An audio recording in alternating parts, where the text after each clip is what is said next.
Hey y'all, welcome back to the DIY Entrepreneurs Reaction Show. I'm so glad you decided to tune in with me today. Go ahead and hit that like button and become a subscriber to the channel if you're not already a subscriber. I would greatly appreciate that. Today we're going to be reacting to another Shark Tank pitch, so let's check it out. First in the tank is a business that utilizes food waste in a delicious way. A bit of update on the show.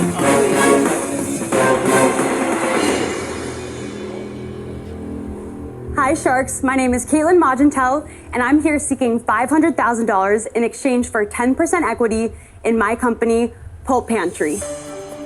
Sharks, I know you like talking numbers, so let me throw some at you. In the United States, we waste 54 million tons of food every single year. Can you believe that normally all of this gorgeous produce would have been tossed? Or this, the fiber left over from juicing fruits and vegetables. This too normally goes unloved. Talk about a missed opportunity. Well, Sharks, the madness stops with us because Pulp Pantry has developed a new way to snack with impact. We take the thousands of pounds of organic produce that would otherwise go unloved every single week and upcycle them into a line of real veggie chips that are made from, you guessed it, real fresh vegetables, not corn, not potato starch, and certainly not grains for that matter. We're spreading the good vibes only with the delicious and nutritious snack that's packed with flavor and fiber, all the while tackling one of our most pressing environmental issues, food waste. Sharks, it's crunch time. Who's ready to dig in and make a deal? We are. We have our sea salt, salt vinegar, jalapeno lime, and barbecue. But the things to note with the Pulp chips, they're 100% vegan, they're grain-free, they're gluten-free, and the best part about it is every serving has 5 grams of fiber, meaning that a bag of chips is nearly your day's serving of fiber.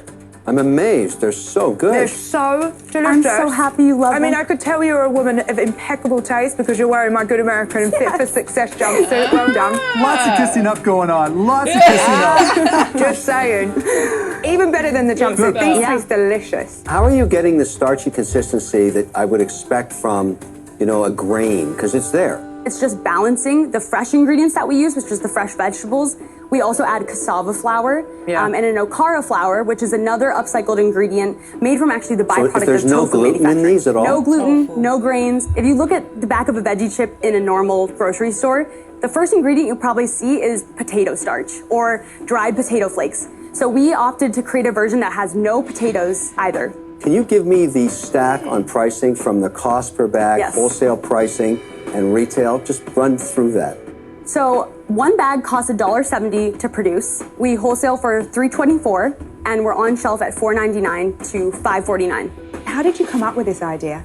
I got really interested in sustainability when I was just in 8th grade, and my mom took me to see An Inconvenient Truth, the Al Gore documentary, and environmental studies was my degree. But I think the big aha moment, I had a friend who had driven off campus to buy a bunch of organic produce and was juicing it.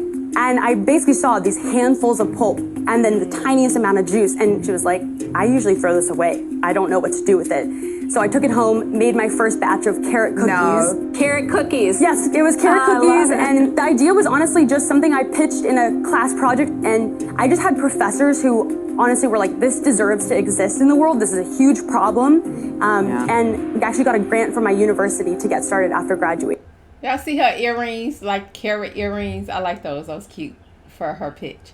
One of the things that I want to know, I have a question. During her pitch, she said they take the food that would have been waste or the pulp after you juice. You do have pulp and stuff like that afterwards. And so she uses that and she cranks out these chips. Okay, so it's not recycled food as to what was my initial thought. It's like the scraps, the leftover of things. And normally you would probably just put those in a compost or something like that.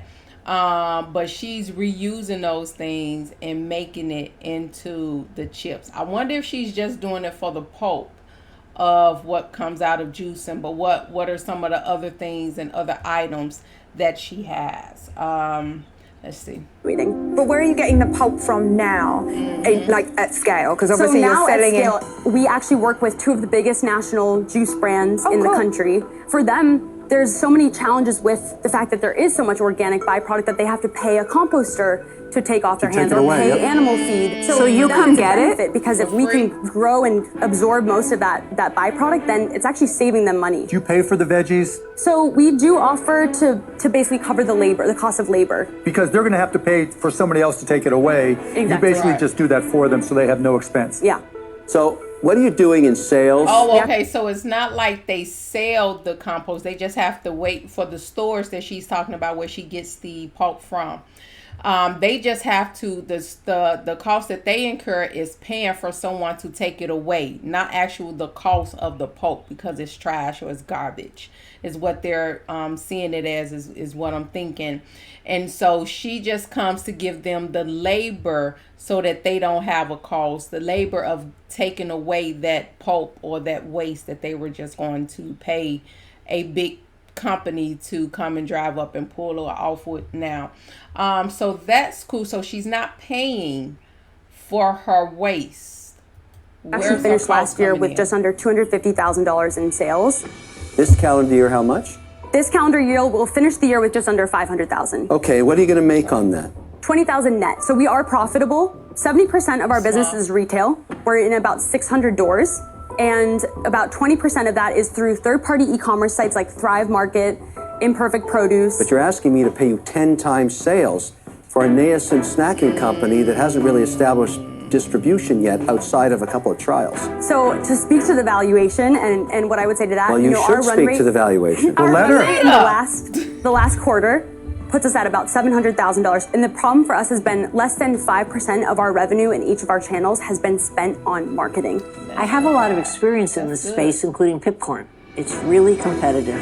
I have to say, though, I think the idea that you turn someone else's garbage into a successful business is amazing. That's the beauty of it. The beauty of it. And not only that, but on top of it, you have such passion and a purpose. But unfortunately, I think you're going to have a tall mountain to climb in the competitive space. So for those reasons, I'm out. Thank you, Barbara. It's so nice to meet you. Caitlin, how much is in your bank account currently? About $20,000. Oh. Wow. So what's the lowest you've ever been at? I don't know if I should tell you. Yeah, we've all been negative. We've all been negative. So don't feel bad. Yeah. I've definitely seen it go down to like $1,000. I think the issue for us again is these cash flow cycles. We want to do more in-store promotions and kind of getting people to try, maybe not. Now would be a great time for you to say to the other sharks, give me some offers. Let's go. Well, listen, I'll start. I don't think you're worth $5 million. But I'll tell you, you're very impressive. I've made a lot of money investing in women. Sustainability, check the box. Product is right on trend because I'm lowering my gluten.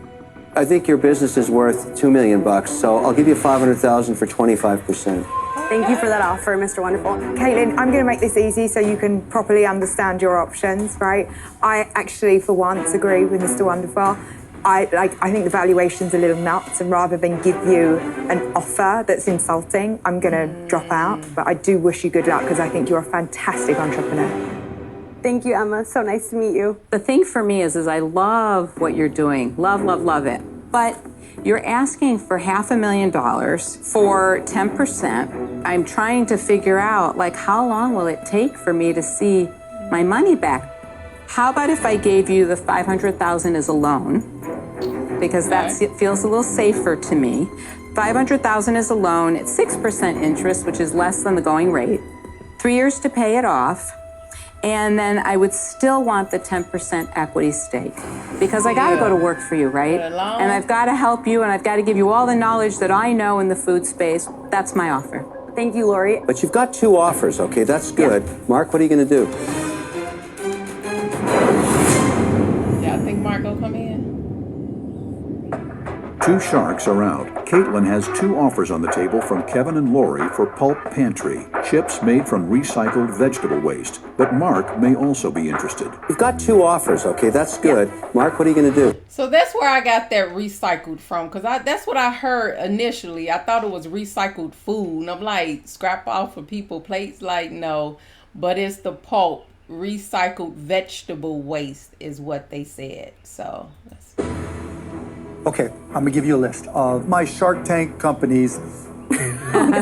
Mush, Pans, Mushroom Jerky, Peanuts, Want a Date, Unreal Deli, Snacklings, Nuts and More, Truffle Shuffle, New Milk, Everything Legendary.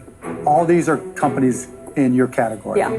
Companies that are on a mission. It sounds like Mark Cuban becoming the new chef wonderful on the tank, but let's see. I didn't realize he invested. I know he likes the more healthier options. But I didn't know his portfolio was that big as far as the the foods. I didn't know that. I didn't realize. To make the world a better place and to make people healthier. I understand the category. And so I'll make you an offer, and it's going to be $500K for 20%. And I can tell you that, when you walk in the door, we all know every entrepreneur has that limit, that number that they don't want to go above. Yeah. But you have to ask yourself, where can you get to? Yeah. Because that's really where the value comes from. What is this company going to look like in 2 years, with or without me, 5 years, 10 years? And can you go alone so you don't have to sell, so you can stick to your mission? Take the offer. Sorry, I had a Pulp chip in my throat. Bless you. Caitlin, you've got three offers. You've got three offers. You're gonna change your offer? For me, I'm just gonna say, Mark gave a good offer. He gave out his list. I just love food. And so I have a list. I have pizza, cupcake, banana bagel. I could rattle off all of my successes. But the difference is these are all sustainable companies that have a focus on sustainability. And so is a frozen farmer, and they have a farm. What do you want to do? You've got three offers. They trying to go to war. Mark. Yes, ma'am. Would you come down to 15%? That's a counter. I'll Always meet you in the middle, counter. 17. That's You got the a deal. Done. I saw that. Congratulations. Great presentation. Thank you. Listen, I saw that deal coming when he said 17, when he contemplated and when he thought about it. You could tell that he wanted her in there. He gave off, and I'm talking about Mark. Mark gave off a whole list of companies that can complement her company within his portfolio. So he really went to town and really went to bat and bidding for her business. So he ends up giving her $500K, $500,000 for 17% stake in the Pulp Pantry. And so what we did not get to see is her other ideas of where she thinks this could go. She doesn't look like the type of person, and I don't know what's making me say that, but I believe it's much more than just chips in her vision, and so I would like to see where they take this and what she's able to do with a Mark Cuban on board, right? So she ended up getting a deal for the $500K for 17% of her company. And I really do hope that this partnership proves to be very profitable for her and Mark as they continue on in their journey. So thank you guys for tuning in and sticking around until the end. I really do appreciate that. Make sure you hit that like button and become a subscriber of the channel if you like this content. All right, and make sure you check us out for the next ones. You're amazing. Thank you. It was so nice to meet you all. Congratulations.